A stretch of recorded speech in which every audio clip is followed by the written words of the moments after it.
आपण पाहत आहोत जनकार्य न्यूज, जनतेच्या न्याय हक्कासाठी लढणारं एकमेव न्यूज चॅनल जनकार्य न्यूज।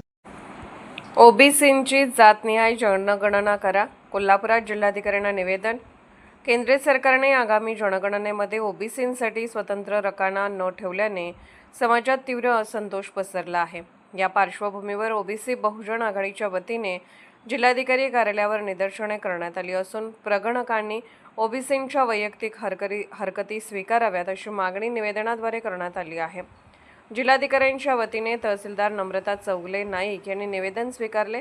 शासनाच्या धोरणाबाबत संशय आणि नाराजी। केंद्र सरकारने ऑक्टोबर 2025 मध्ये आगामी जनगणना जातीनिहाय होईल असे जाहीर केले होते। मात्र जानेवारी 2026 मध्ये प्रसिद्ध झालेल्या गॅजेटमधील 36 प्रश्नांच्या यादीत अनुसूचित जाती एससी आणि अनुसूचित जमाती एसटी साठी स्वतंत्र रखाने आहेत, पण ओबीसीसाठी कोणताही स्वतंत्र रखाना देण्यात आलेला नाही।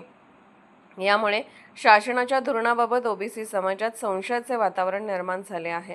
या संदर्भात राज्याध्यक्ष माजी आमदार प्रकाशराव शेंडगे व राज्य सचिव दिगंबर लोहार यांनी राज्य जनगणना संचालक, मुख्यमंत्री, सामाजिक न्याय मंत्री यांच्यासोबत सदर प्रश्नी वाटाघाटी सुरू आहेत।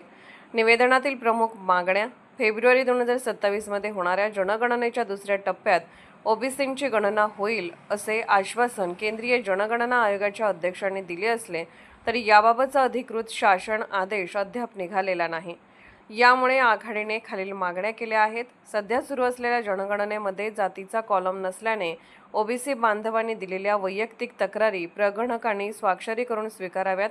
हे तक्रार अर्ज स्थानिक तहसील कार्यालयामार्फत शासनास तातडीने पाठवण्यात यावेत। याबाबत जिल्हाधिकाऱ्यांनी संबंधित तहसीलदारांना तात्काळ आदेश द्यावेत। यावेळी जिल्हाध्यक्ष एकनाथ कुंभार, सचिव सयाजी झुंजार, पंडित परेठ, मनोजकुमार रणदिवे, विजय खांडेकर, संदीप भोपटे यांच्यासह ओबीसी बहुजन आघाडीचे पदाधिकारी व कार्यकर्ते मोठ्या संख्येने उपस्थित होते।